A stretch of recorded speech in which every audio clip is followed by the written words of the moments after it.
Հայաստանի եւ Ադրբեջանի միջև խաղաղությունը գոյություն ունի ոչ միայն թղթի վրա, այն արդեն զգացվում է գործնականում։ Այս մասին հայտարարել է Ադրբեջանի նախագահ Իլհամ Ալիևը Բաքվի 13-րդ գլոբալ ֆորումի բացմանը շեշտելով. խաղաղությունից լավ ոչինչ չկա։ Նրա խոսքով խաղաղությունը հնարավոր է դարձել ուժեղ քաղաքական կամքի եւ այն ըմբռնման շնորհիվ, որ հավերժական թշնամությունն անհնար է եւ պատերազմն անպայման պետք է ավարտվի։ Ալիևն ընդգծել է, որ Հայաստանի եւ Ադրբեջանի սահմանին արդեն տևական ժամանակ փոխհրաձգություն տեղի չի ունենում, զոհեր եւ վիրավորներ չկան։ Նա նաեւ նշել է, որ Բաքուն չեղարկել է տարբեր ուղղություններով դեպի Հայաստան բոլոր բեռների տարանցման սահմանափակումները, առևտուր է սկսել Հայաստանի հետ եւ արտահանում է նավթամթերք։ Ալիևը նաեւ հայտարարել է, որ Հայաստանի հետ խաղաղության հաստատումից հետո Ադրբեջանն աշխատում է միջին միջանցքի ընդլայնման ուղղությամբ, որը նաեւ անցնում է Հայաստանի տարածքով։ Իր անկախության պատմության ընթացքում առաջին անգամ Հայաստանը կարող է դառնալ տարանցիկ երկիր, այն առայժմ այդպիսին չէ։ Դրա շնորհիվ մենք էլ ուղիղ հաղորդակցություն կարող ենք հաստատել Ադրբեջանի հիմնական մասի եւ մեր էքսկլավի Նախիջևանի ինքնավար հանրապետության միջև, ասել է Ալիևը։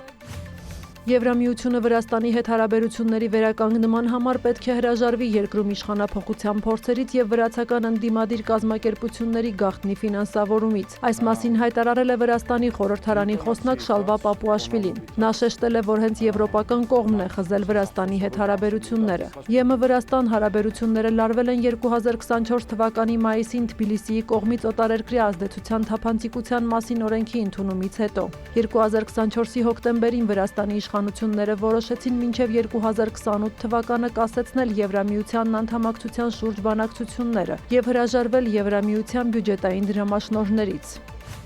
Ֆլորիդայում տեղի է ունեցել Միացյալ Նահանգների եւ Ռուսաստանի ներկայացուցիչների հանդիպումը։ Ամերիկյան կողմից բանակցություններին մասնակցել են ԱՄՆ նախագահի հատուկ բանագնաց Սթիվ Ուիթքոֆը, Դոնալդ Թրամփի խորհրդական եւ փեսա Ջարեդ Քուշները եւ Սպիտակ տան ավագ խորհրդական Ջոշ Գրյունբաումը։ Ռուսական պատվիրակությունը գլխավորել է նախագահի հատուկ բանագնաց Կիրիլ Դմիտրիևը։ Ըստ Ուիթքոֆի պատվիրակությունները քննարկել են տարբեր թեմաներ եւ պայմանավորվել են շարունակել շփումները։ Իր հերթին Կիրիլ Դմիտրիևը հանդիպումը որակել է արդյունավետ, շնորհակալություն հայտնելով ամերիկյան կողմին։ Նրա խոսքով քննարկվել են տնտեսական հեռանկարային նախագծեր, ինչպես նաև Ռուսաստանի եւ Միացյալ Նահանգների միջև հարաբերությունների վերականգնումը։ Անդրադարձ է կատարվել նաև աշխարհում տիրող էներգետիկ ճգնաժամին։ Դմիտրիևը հայտարարել է, որ բազմաթիվ երկրներ, այդ թվում ԱՄՆ-ն, հասկանում են ռուսական նավթի եւ գազի առանցքային դերը, իսկ շուկաները տեսնում են ռուսական էներգետիկ ոլորտի դեմ պատժամիջոցների վնասակարությունն ու անարդյունավետությունը։ Արդեն Ուկրաինայի մասնակցությամբ եռակողմ բանակցությունները կարող են տեղի ունենալ հաջորդ շաբաթ, ավելի վաղ հայտարարել էր Սթիվ Ուիթքոֆը։ Կրեմլի խոսնակ Դմիտրի Պեսկովը հայտնել է, որ դիտարկվում է բանակցությունները Ստամբուլում անցկացնելու տարբերակը։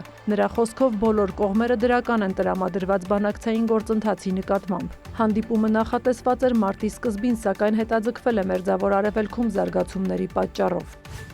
Կիևը եւ Մոսկվան շարունակում են փոխադարձ հարվածները։ Գիշերը Ռուսաստանն Ուկրաինայի ուղղությամբ արձակել է ավելի քան 90 անօդաչու թռչող սարք։ Չեռնիգովի մարզում այրվել է մասնավոր տուն, զոհվել է 15-ամյա աղջիկ։ Խարկովի մարզում մարտի 11-ի երեկոյան ԱԹՍ-ի հարվածից 1 մարդ է զոհվել, 2-ը վիրավորվել։ Եվս 40 մարդ վիրավորվել է Սումիի մարզում ոստիկանական բաժանմունքին հարվածի հետևանքով։ Մարտի 11-ին զոհեր եւ վիրավորներ են գրանցվել Ուկրաինայի այլ շրջաններում եւս։ Ռուսաստանն էլ հայտնել է ուկրաինական 80 ԱԹՍ խոցելու մասին։ Բելգորոդի մարզում ուկրաինական անօդաչուի հարվածից 1 մարդ է զոհվել։ Կրասնոդարի երկրամասում նավթաբազայի տարածքում հրդեհ է բռնկվել, տուժածներ չկան։ Իսկ մարտի 10-ի երեկոյան Բրյանսկի մարզում ուկրաինական հրթիռակոծության հետևանքով զոհերի թիվը հասել է 7-ի, 40-ից ավելի մարդ վիրավորվել է։ Մարտի 13-ին Ուկրաինայի նախագահ Վոլոդիմիր Զելենսկին կմեկնի Փարիզ Ֆրանսիայի նախագահ Էմանուել Մակրոնի հետ հանդիպման։ Երկու ղեկավարների քննարկման օրակարգում են եվրոպական երկրների աջակցությունն Ուկրաինայի պաշտպանությանը եւ Ռուսաստանի նկատմամբ ճնշման ավելացումը։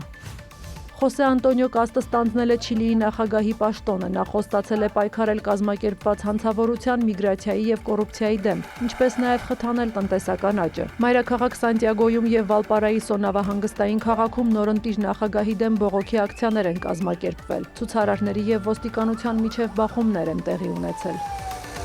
Սյուզաննա Չրաղյան, լուրեր։